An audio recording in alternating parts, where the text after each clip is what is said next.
All right. Good evening from my side of the world. My name is Khalid Abdullahi, and I'm the Erasmus Mundus Association representative for Ghana.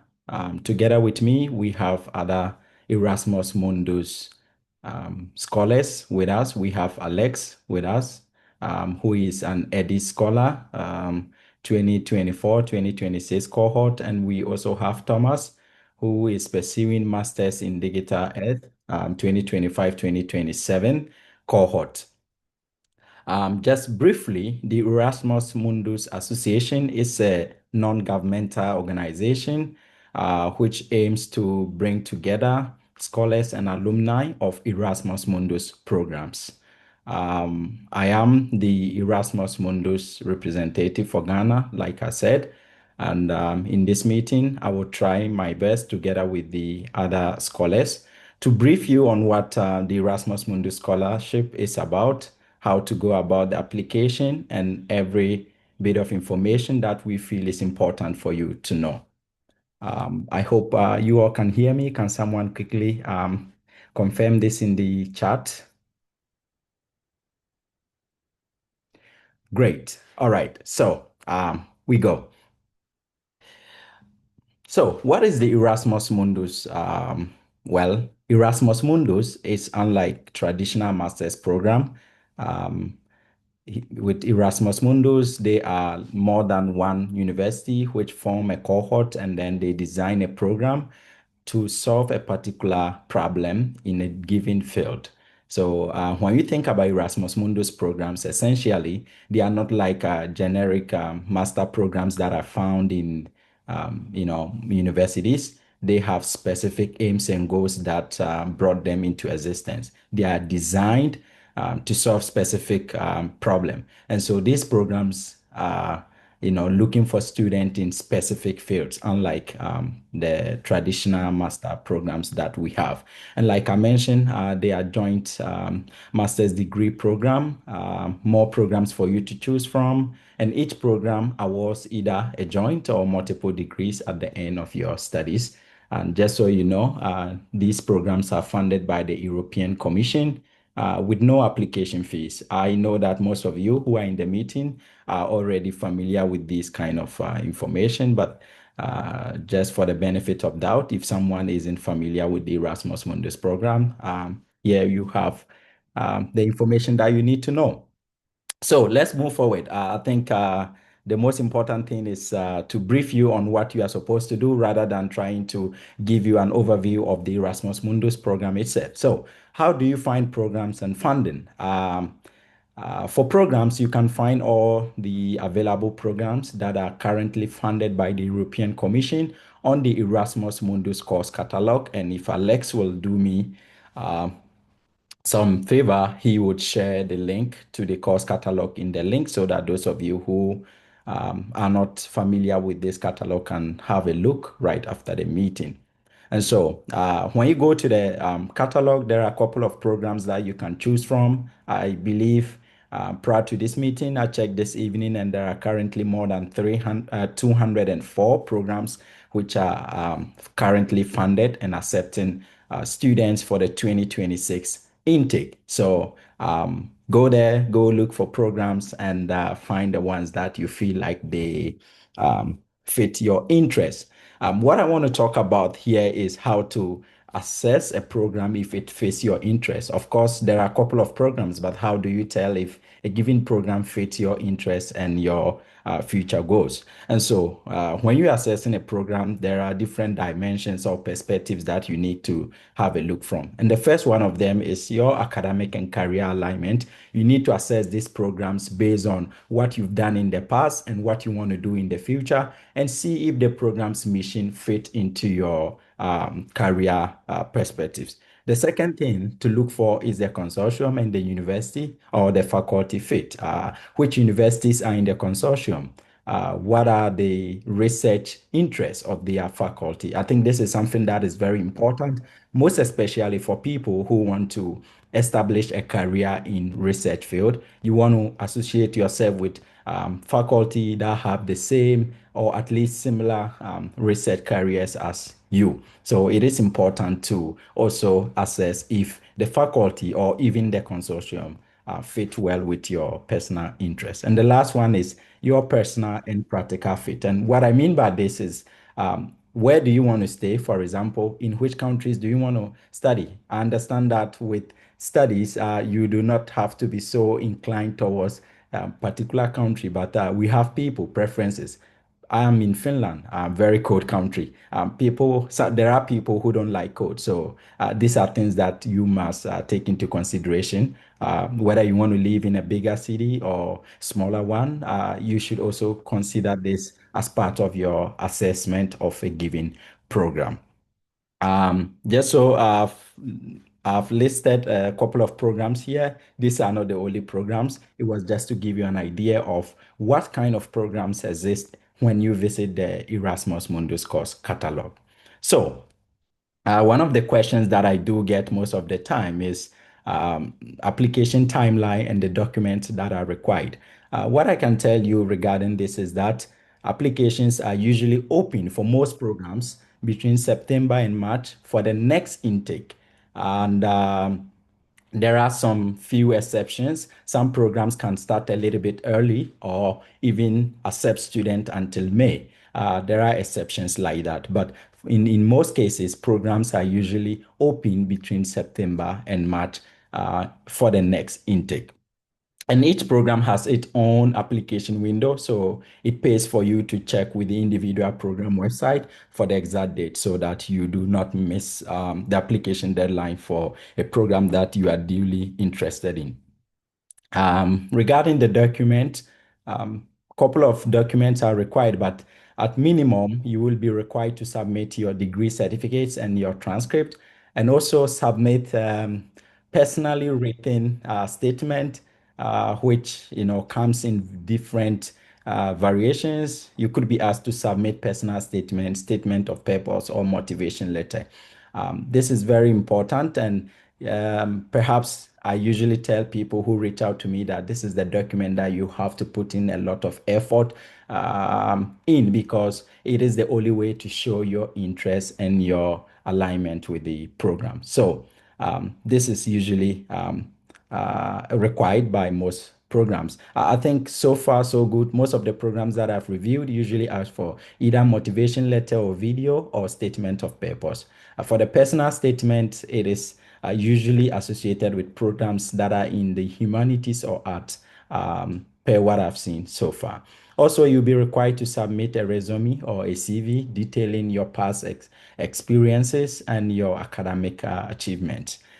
There is also usually language proficiency tests results. Unfortunately, there are quite few programs that do not waive this option for people from Ghana, because we have all our education being taught in English. So I remember there are a couple of programs that I tried to talk to waive this option for some student from Ghana, but unfortunately, they didn't make it clear to me that it is a standard requirement, and no matter where a student comes from, if they do not meet what they have predefined, then they have to submit the language test result. So it is important that you check with your intended program to ensure that either it is waived for you or you make arrangements to take this exam well ahead of time before the application deadline.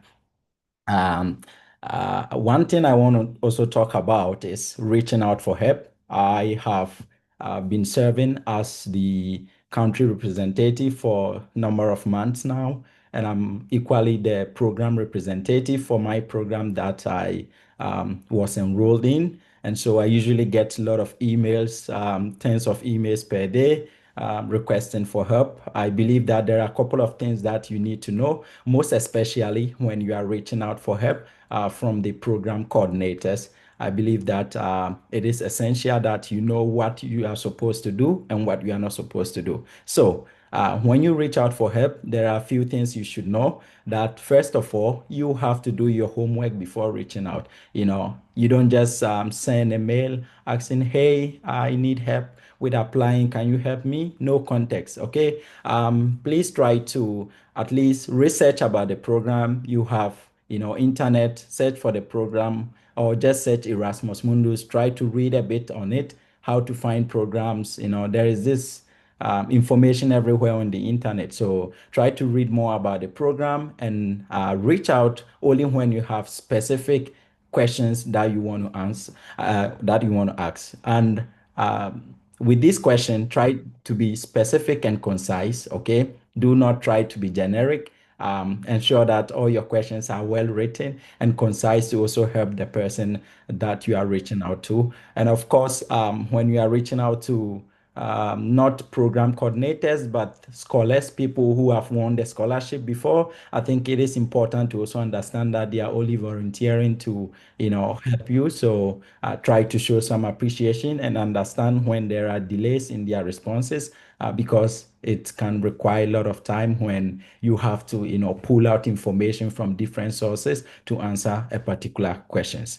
So these are the things that you should have in your mind when you are reaching out to a potential reviewer or someone to, kind of see you through the application phase. Now, there are a few things that I will also mention regarding the reaching out of potential reviewers or people that you want them to help you with your application. Things that you shouldn't do. Do not ask, how do I apply? I think this isn't a very good question, most especially when this information is already available on the program's website. It can somehow jeopardize your chances, because I've spoken to some recruiters who have mentioned that when a student reach out, hey, I want to apply to this program, how do I apply? It only shows their unreadiness, it doesn't help you a lot. So don't do this when you are reaching out to not scholars, but the program coordinators to ask for information. It is also not very good to repeat questions in the frequently asked questions section of their website.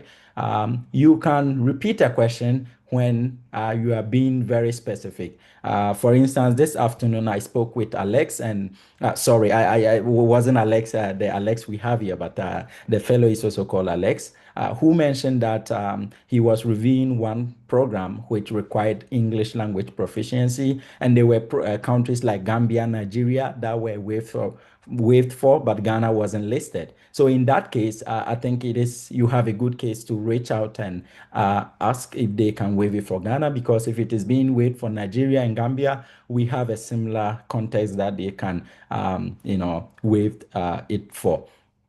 The next thing is not to ask about your chances. I think we as human, we always want to know what our chances are. How does it look for me? But to be honest with you, it is very difficult to tell this ahead of time, because you are competing with people from, different countries, with different backgrounds. So it is very, very difficult to tell exactly what your chances look like before having all the applications on board. So this is something that you may not also want to do, most especially when you are reaching out to the program coordinators.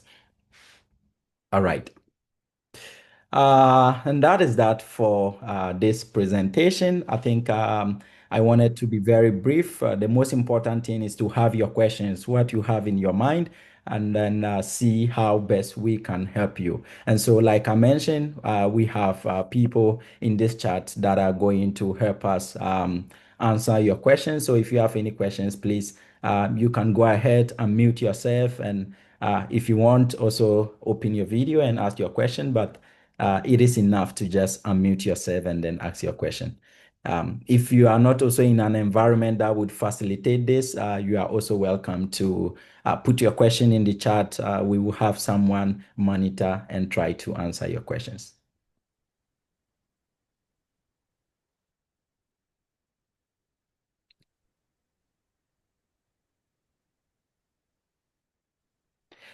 All right, Helbert, please go ahead. Hello, please. Good evening. Evening. To the team in Saturday. Yeah, thank you for the opportunity to be part of this. Yes, I want to ask a question in relation to the program that you want to choose. But for instance, you did a course in university as an undergrad, but growing up, you want to branch into a different field. let's say you did political science or politics, but this time you want to branch into economics. Are there instances that you have maybe heard of or encountered such a career shift, and what have been the feedback that they give about it? And is there any help or guide to be given to such an individual? And also, I would like to supplement it with people's majors or their background in undergrad studies. Does it affect their application? Because one thing I've seen is that mostly those in the sciences, the STEM, they always have advantage over the social sciences. So that is one thing I have observed and research into. So what's again is not a chance question, but what are some of the provisions made for the social sciences to benefit from Erasmus Mundus scholarship? Thank you. Thank you, Helbert. I think that is a very good question, and it happens every now and then. I believe that there are cases like this that I have realized myself. And to answer your first question regarding whether if someone wants to switch their, career from one field to another, is it possible? I think it depends on the program that you are applying to. Some programs.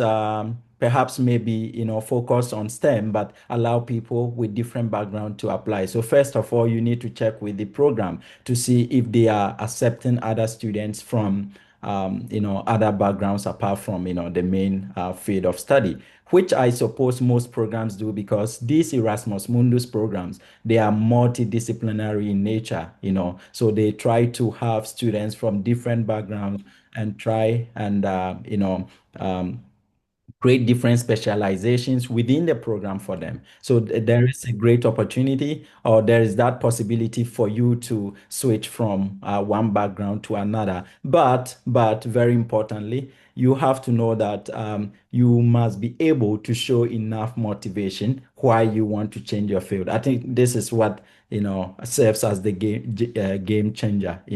You must not just say, well, I studied computer science and now I want to do political science. Why political science all of a sudden? So I think this is um, very important information for you to know. Yes, there are your first question in simpler words. There is the possibility for you to switch your field of study. And like I mentioned, check with the programs. Most of them do allow people with different background to apply. So you have that possibility. And could you remind me what your second question was?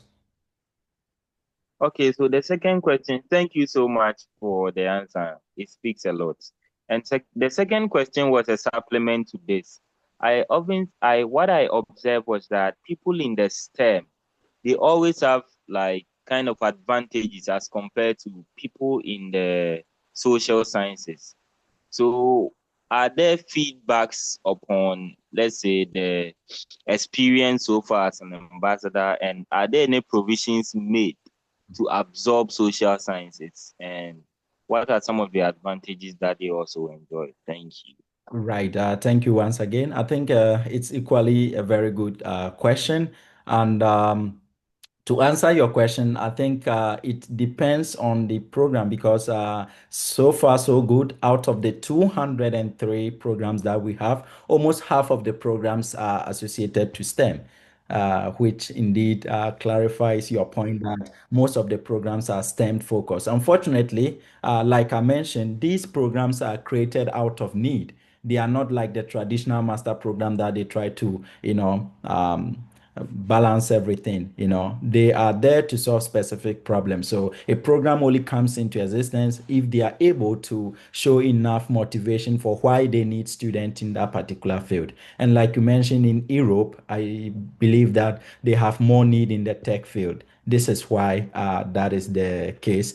And to relate it to application, for example, if you're applying to a STEM program, your chances as a social, with somebody with social background, if you are competing with people from, STEM, for instance, applying to a STEM program, you can tell for yourself, they definitely have an upper hand over you. And that is where your motivation letter comes in. That is the only way for you to, try and get yourself into the program. And what I would recommend is that you do spend some time, go through the um, course catalog, because there are a couple of programs that sound like STEM, but their nature allows students from different backgrounds with different set of experience to join them.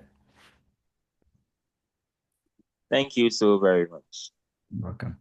Eric Donko has a question in the field, in the comment. Um, I will try to read it out. I have tried applying to some of these international scholarship schemes in my applications. I couldn't proceed to the next stage of consideration, even though the schools have given me admission. What could be some of the problems I didn't address in my application that you will advise me to consider when applying to the Erasmus Plus? Like I mentioned, I think with Erasmus Mundus programs, I've seen people with very good GPA who are denied admission because they were not able to show enough motivation through their, application. So the most important piece of your application document is the motivation letter or the statement of purpose that will be required to be submitted. So do make sure that you spend some time to go through different resources, try to look for information, and then try to relate your experiences and background to the program's aim. I have a YouTube channel that I upload videos every now and then. I think some of you are already familiar with that channel. I try to explain some of the things that you are supposed to put in your motivation letter, for example. So there's a ton of information out there. Try to read them, try to seek for information, spend some time. It doesn't take a couple of hours or days to get a good motivation. In fact, to have a standout motivation letter, you have to spend weeks. So try to always start a bit ahead of time to ensure that you put up a very good motivation letter. There is another question, is a bit far into the process due to program coordinators help successful applicant in farming accommodation in each country. I think this is a question that Alex has already answered. Uh, Alex, could you please open your mic and maybe answer them?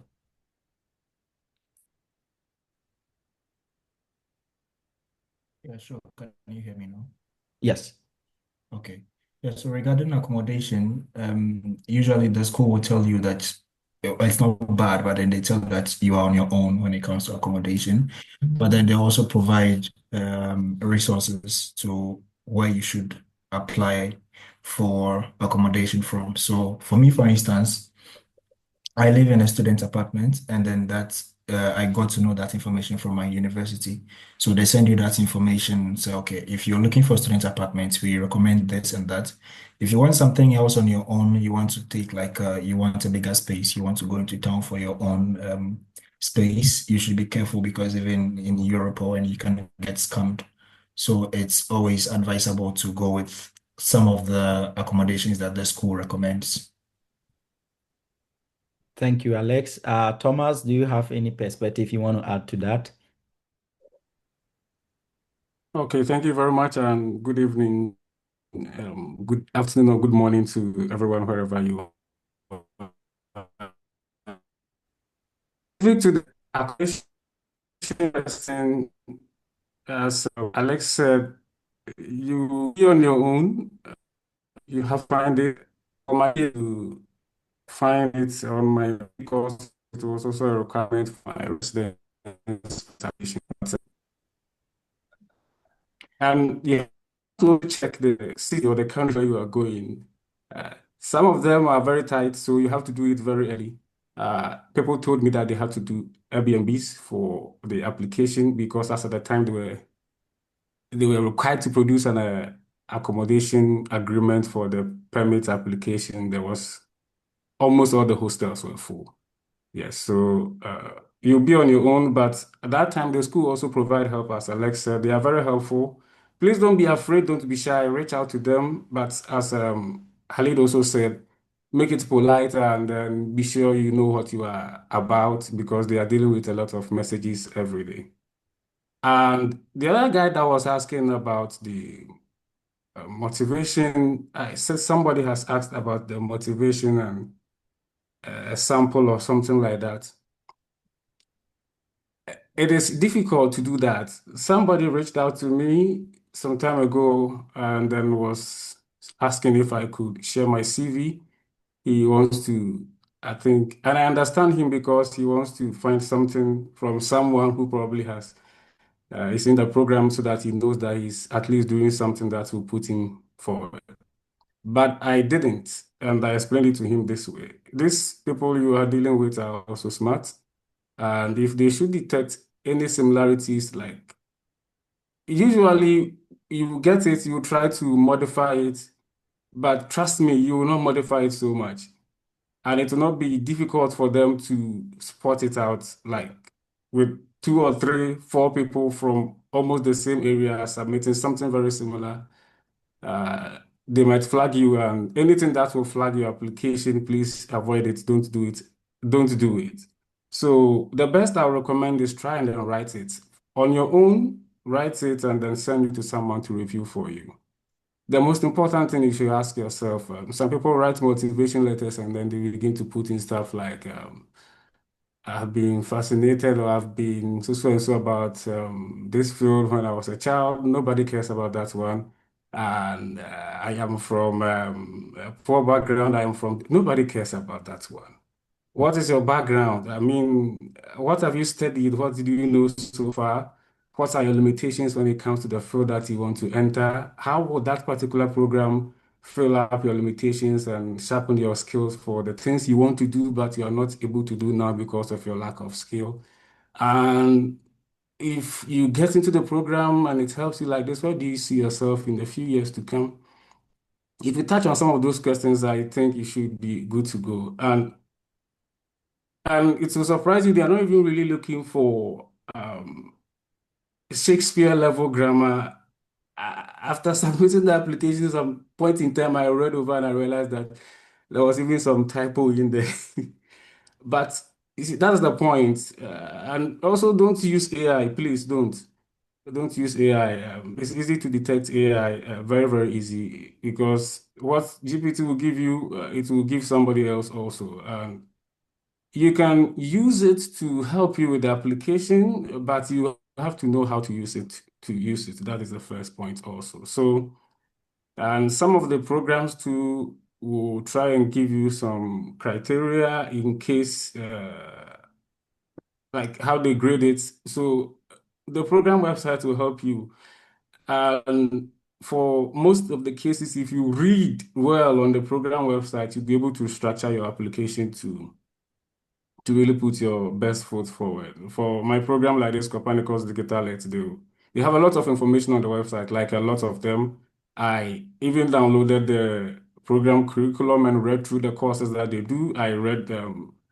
I mean, so when I was speaking, I think in the interview, I was even asked, and I mean, all those references mean that the person has done, let me say, the homework and he knows what it's about. So in the motivation, it's not even about things like just state to them, okay, this thing is what attracted me to this program, and this is my limitation, and this is how it will help me, and all that.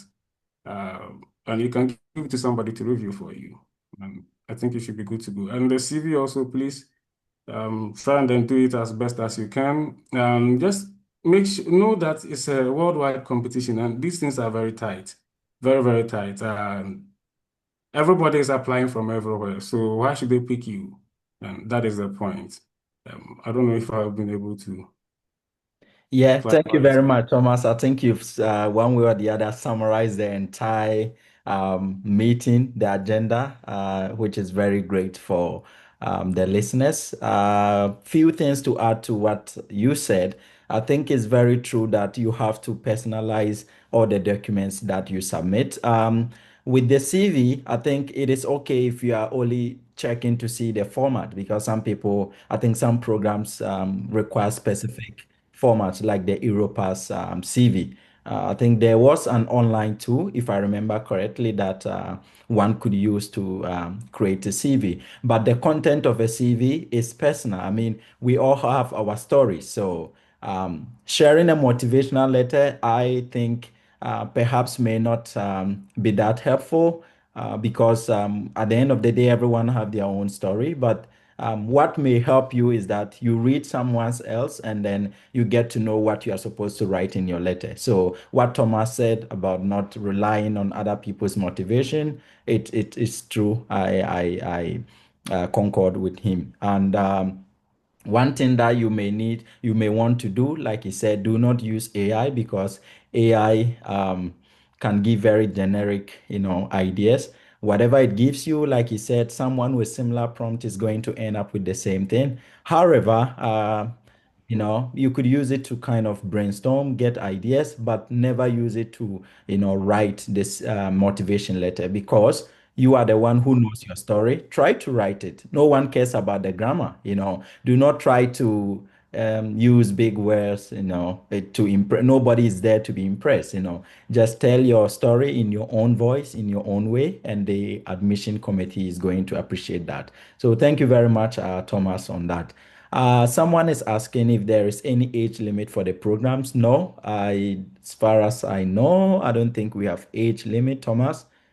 Um, Yes, I cannot really confirm or deny that, but yeah, I can speak to what I know. yeah, there is no age For limit. yes, I ask because things might have changed then because, but as yes, but I well, don't know whether it's the same case with other places. I am in Salzburg, Austria, and for some of the student accommodations, you can't be in it if you are 30 years and above. So that means you will have to find accommodation maybe somewhere in the city or um, something like an external accommodation, which is not a student's accommodation. If anyone is planning to come to Austria or Salzburg, Austria to be precise, and it's more than 30, that thing should be a consideration. Um, right. Yeah. yeah, but for the programs, I don't know any age Yeah, for limits. the programs, I don't think there is any age limit. The only thing is, like you mentioned, in some countries, including Finland, maybe not the accommodation, but for some benefits, like opening a bank account, if you are more than 30 years, you are not considered a student, even though you may be doing your bachelor's or master's. So please be aware of that. But the programs themselves do not have any age limit as a requirement. There is a question from Ishmael asking if he can apply to multiple openings or just one. Alex, you've already answered, but I don't know if you want to add anything to that.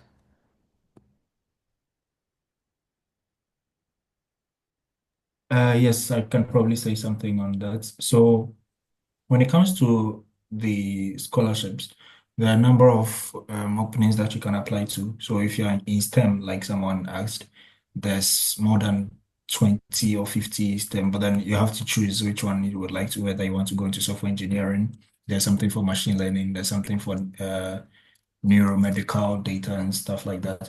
You can apply to as many as you want, so far as you motivate your reasoning for applying to those things.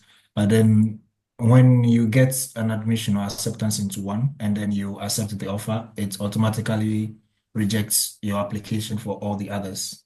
I don't know if you understand. So once you are selected for one, you cannot change your mind later to go and accept because it's the same organization, they know which one you've picked. So once you select one, let's say you get admission into, and you can get admission into multiple if you apply to multiple. But then once you choose one of them, it's automatically declines your place in all the others that you've been selected for. So that is something that you should take note of. But you can apply to more.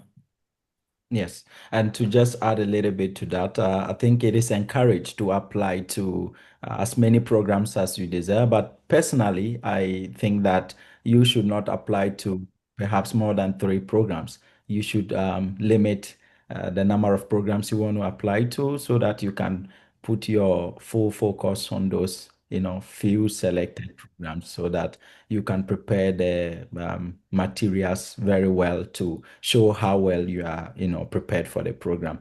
So yes, apply as many as you want, but be sure to be well prepared for each of them because there is the possibility for you to get admitted to any of those programs that you apply to. I don't know if we have more questions. If you have questions, please do not shy away from opening your mic and ask, or just, try to just type it. We would try to. Yeah, Helbert, please go ahead.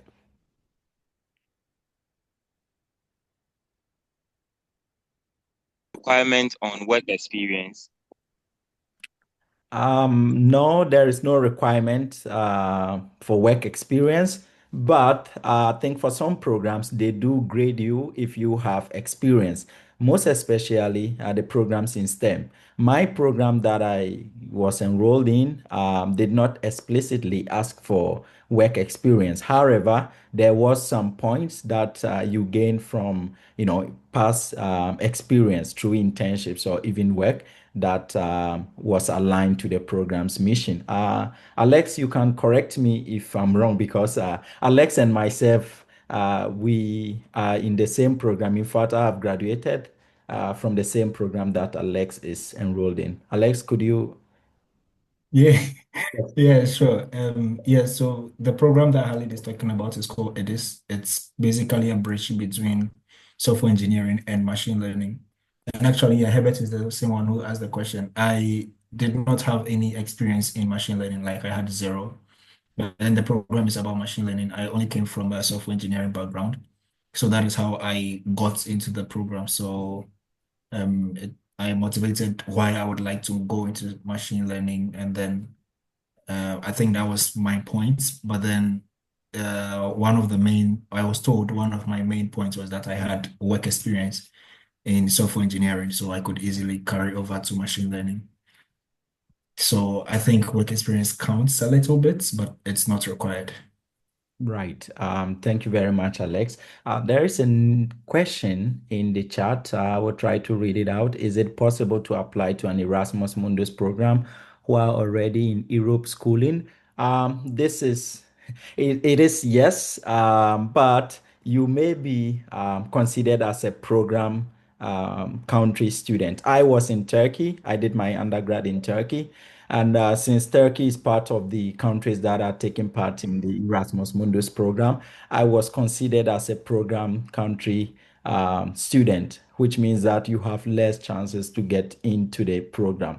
And so while you are in Europe schooling, it doesn't necessarily mean you cannot get involved in the Erasmus Mundus. Yes, you still have that opportunity to apply and be considered for the scholarship. There is another question from Selena. Do most of the applications cover admissions to the various schools as well, or it's program dependent? I think I have tried to answer this concept in one of my YouTube videos.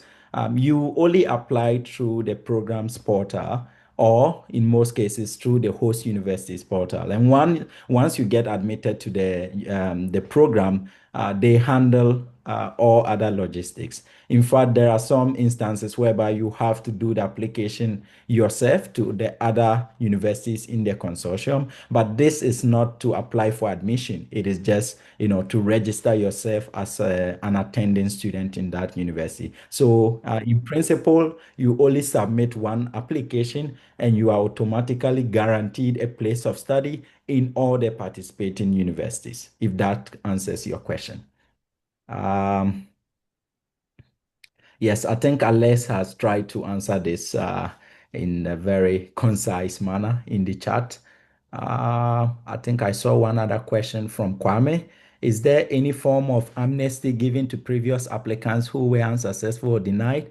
I quite remember there was a checkbox question on the number of times the applicant has applied to this in the past. To be honest, I don't have much knowledge on this. Thomas, do you have any idea about this question? Yes, but I cannot speak to the general Erasmus programs, only to my case. This is the second time I applied for this particular program, and maybe I can tell why I didn't get in the first time. The first time I was trying to do, I was trying to do multiple so that at least I can get one. And so, even though I applied for this same program, I didn't put in my best effort. And so when I got invitation for the interview, I was one surprised because my eye was on another program rather. And I did the first interview and I couldn't get in, so they put me on a reserve list. So for the second time, I decided that this is the program I'm coming for. So I put in all my energy to this. And in the interview, they made me aware that they have my documents and they even know that I applied last year and I was on the reserved list. But as to whether that one influenced their decision, I cannot tell. But they asked me, so what do I think is new this year? Why this year? Should I be taking this year? And I answered affirmatively, and then I gave a reason. So, I don't know. I don't know. I think there's a law that requires them to delete the document after a certain period of time, but whether they put it in the next application, I cannot tell. But I was asked, and I was told also that they know that I applied before. Right. Thank you very much. Yeah, it's all that I also know. I think there is no amnesty given to people who have applied previously. But from my understanding, if someone reapply after being rejected, it does show how willing they are to get into the program and their motivation. So while there may not be a general rule on this, it is a good sign to the program coordinators that no, this guy is really into the program. So let's give him a shot. Yeah. I think we have more questions here. Could you share your YouTube channel? Yes, I will do that in a moment in the chat. There is a follow-up question. Is continuing education after schooling considered if you do or do not have relevant experience, say taking online courses that are related to the program? Okay, Ali, I'm sorry to interrupt, Yeah, but yes, I think before you proceed, yes, let me ask something to the previous question. yes. Whether if you apply more than once, it increases your chances or something like that. Uh, yes, I agree with what you said. Halil is perfect. That's the correct answer. But applicants should also note that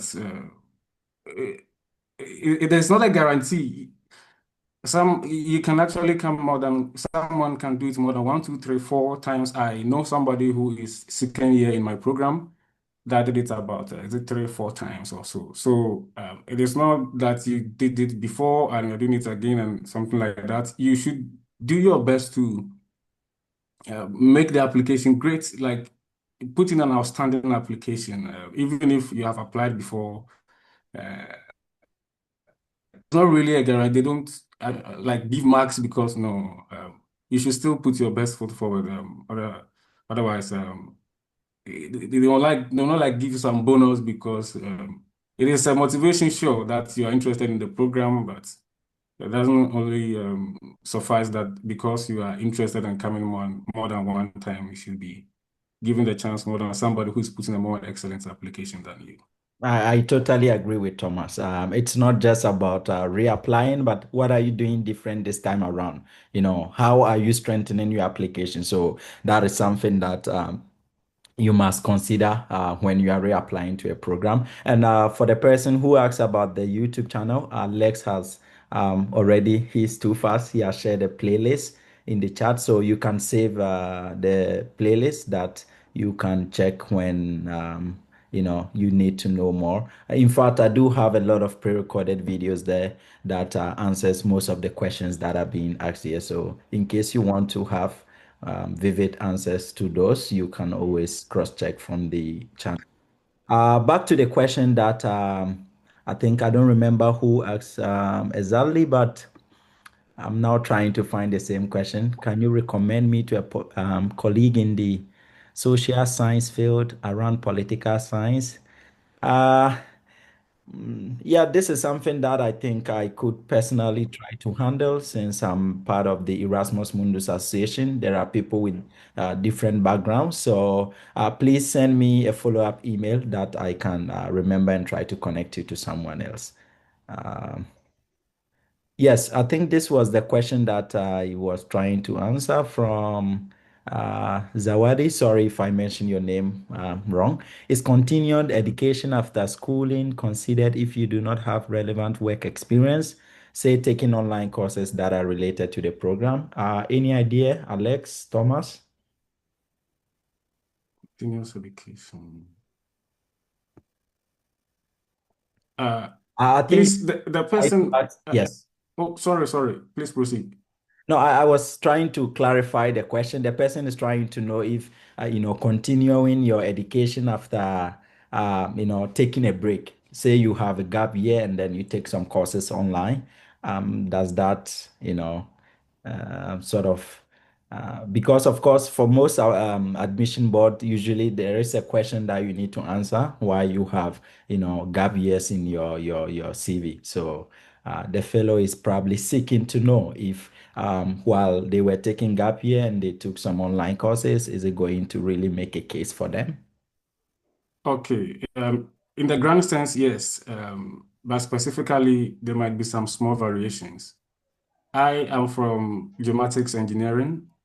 If you really don't know what that one is, we do a lot of surveying stuff. So we work mostly with survey instruments and data. But I also have a software engineering certificate, which I did personally. And uh, I'm currently in a geodata science program. So it's more of machine learning, data science, AI stuff. We apply what we call computer vision and deep learning algorithms to those images now. So when I was doing the application, one of the questions, as I said that in the specifics, there might be some variations. Specific to this program, they were asking that because of this deep learning, machine learning stuff, fine, even if I have the knowledge in geomatics, uh, do I have experience also with this deep learning and other machine learning stuff? I have not worked at any machine learning firm. I have not done any of those machine learning stuff anywhere. But I told them that I do have a software engineering certificate, and I'm comfortable with writing code. But I can also, in some small sense, do some small machine learning.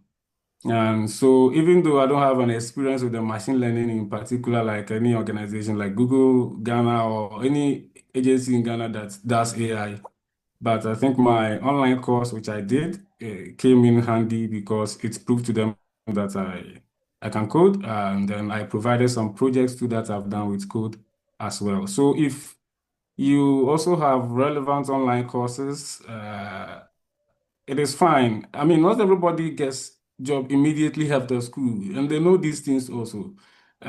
Even the people who graduate the programs themselves, not all of them immediately. Eventually you will, but not just after school, 1 month, 2 weeks, then you are landing a job. And they know some of the difficulties that come with these things. So if you have a gap, don't try to fill it up with something that is not there. They might ask you a question, especially for the interviews. It can be some way sometimes because you cannot be turning your eye away from the camera. It's very important.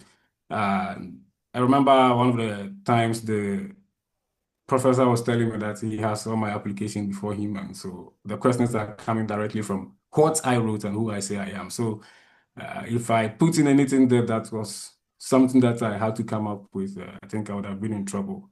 Absolutely. So yes, do those courses, they are important. And when we say work experience, it doesn't really mean that go to a recognized company or something like that to go and do 5 years work. No. If you have if you are building your own project, like if you are someone who codes and you have some project you push to GitHub, or you have been engaged in even your bachelor's can is a project. You did it. You use data, you analyzed it, you came up with some result. It is a project itself. Or if you doing your NSS, your supervisor was working on something, or your company was working on something, they involved you. It's a project you have done. So some of those things are all work experiences. It doesn't mean that you should be formally employed, and I was not formally employed, but my experiences section was not empty. So if you are involved in anything like that, just add it to it. Know how to put it on the CV as well. It's also very important. I don't know if I've been able to answer the question Right. for the person well. Yeah, I think that was a very good answer and very clear for the person who asked. Thank you very much. I think we are running out of time, but we will try to answer every question that is put before us. There is a question regarding whether there is a limit to the number of programs that an applicant or applicants from the same country can be accepted to the program. Yes, I have discussed this with my program coordinator. And indeed, I don't know if this is true for every program, but for most programs, they are required to limit the number of students from a given country. And this is because usually some students from certain countries have very high GPAs and they satisfy the admission criteria so well that if they do not limit, they may end up admitting everyone from the same country. So as far as I remember, there was a three-student rule. However, some programs like EDIS, they do have what they call EDIS scholarship. So even though they are required by the European Commission, which funds them to take only three students from the same country, they have their own funding that they can take more students from the same country, up to five or six, if they feel that there are very good students that they need to get them admitted. So yes, and one thing to know is that when you apply, yes, you are competing with everyone else globally, but most importantly, you are matched against the people from the same country who are applying. So if they need to take two people from Ghana, they will match your application documents against the seven or the 10 people from Ghana who applied. So do know this. I don't know if Thomas wanted to add something to this. Yeah, that is correct. They do try to balance it across the globe because they appreciate the diversity of culture also. Yes, but still, please, it is true what Halidu said. It is very, very true. But please put it in your mind that you are competing globally because if you make the moon your target, you cannot land on the stars. Yeah, so just put that one in mind that you are not competing locally but globally, even though the competition is more local. And there can be instances where the people locally, none of them will also qualify. It's quite unfortunate also. I think this particular program that I'm in for the past, is it 5 or 6 years?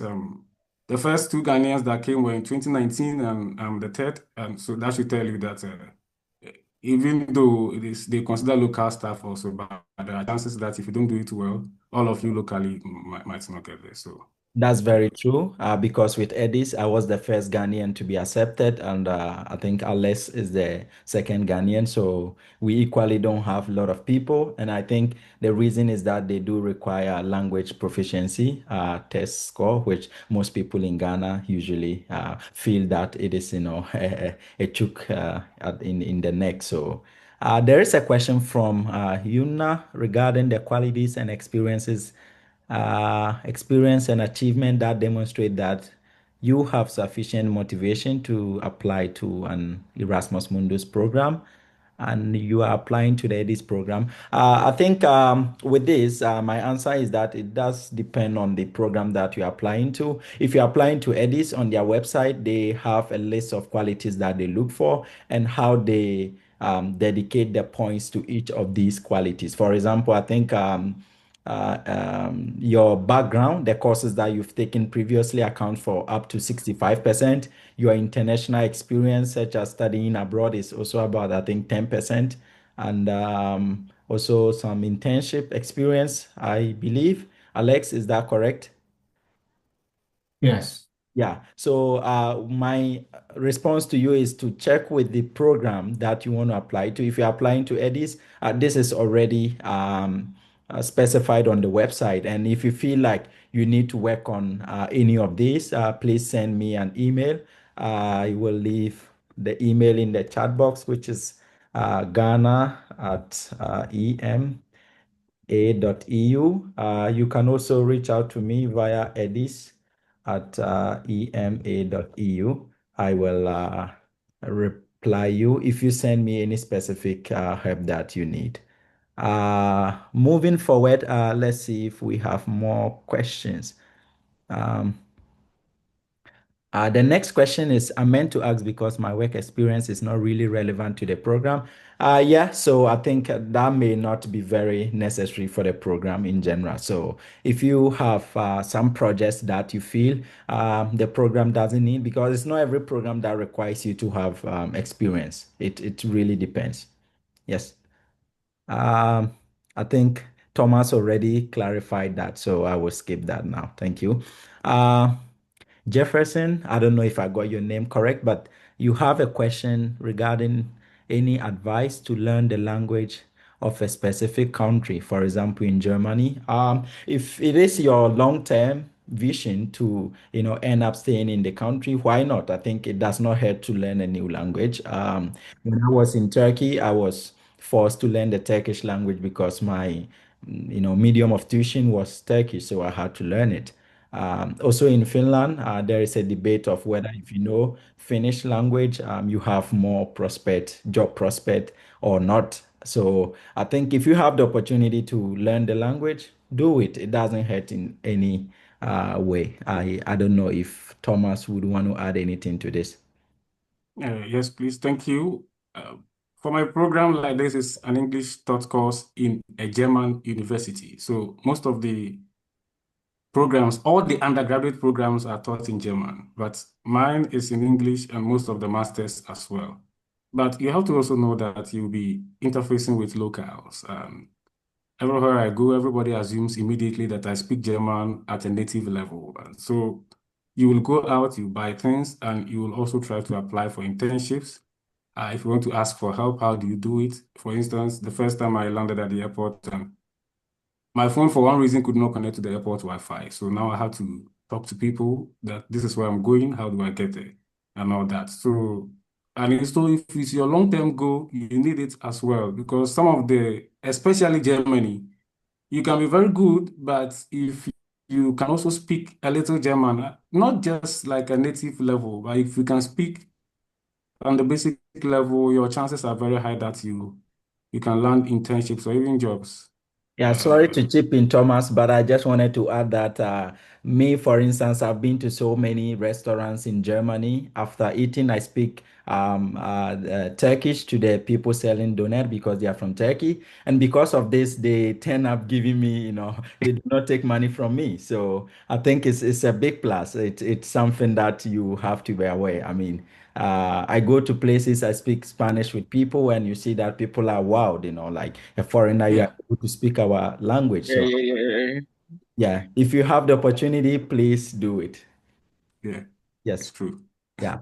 And Humphrey, I think you asked a question, and Alex answered it already. I think you are satisfied with his response. So, yes, let's see if there are more questions here. Mm, I think we will try to be here for 7 minutes more. So if you have any question, please go ahead and ask now or never. uh, I think Alex and Thomas, they have other stuff they need to. Uh, oh yeah, I think Jefferson is trying to speak. Is that German? Yes, In your he said he needs one doner kebab, I Yeah, think so. yeah.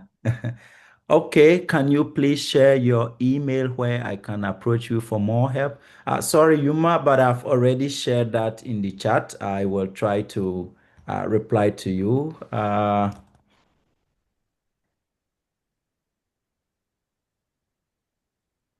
Yes, if you have any specific questions, please do go ahead and I ask. think there's one question from Herbert.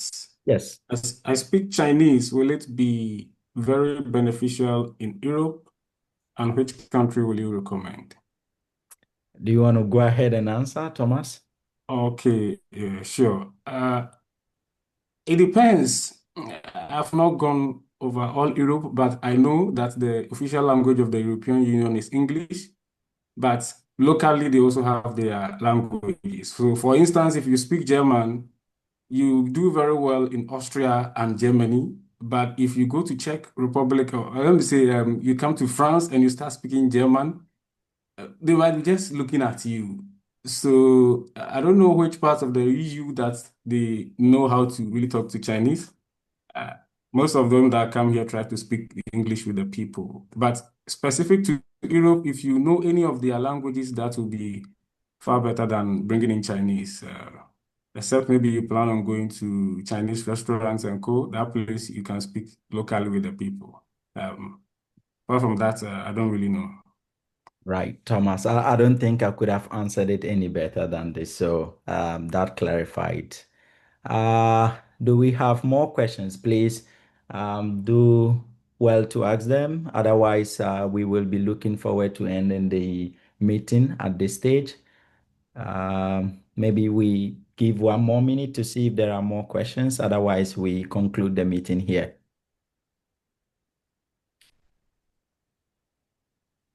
All right. I believe there are no more signs of new messages coming in, and no one has indicated that they want to ask any questions. So, first of all, I want to thank very much Thomas and Alex for agreeing to be part of this, try to share their experience and to also answer some of the critical questions that you have with them. I don't know if they are willing, but they could also share either their social media like LinkedIn handles so that people who want to connect and learn more from you. So if you are open to that, you can share it in the chat so that people can connect with you. And thank you very much to the participants. Like I mentioned, please go through some of the things that we've discussed here. We will upload the video. So if you miss any part of this meeting, you can rewatch it to learn about what you possibly missed. Thank you very much. And if you have any questions, you can always send me an email regarding applications to the Erasmus Mundus scholarships. And we will end the meeting here. Thank you very much.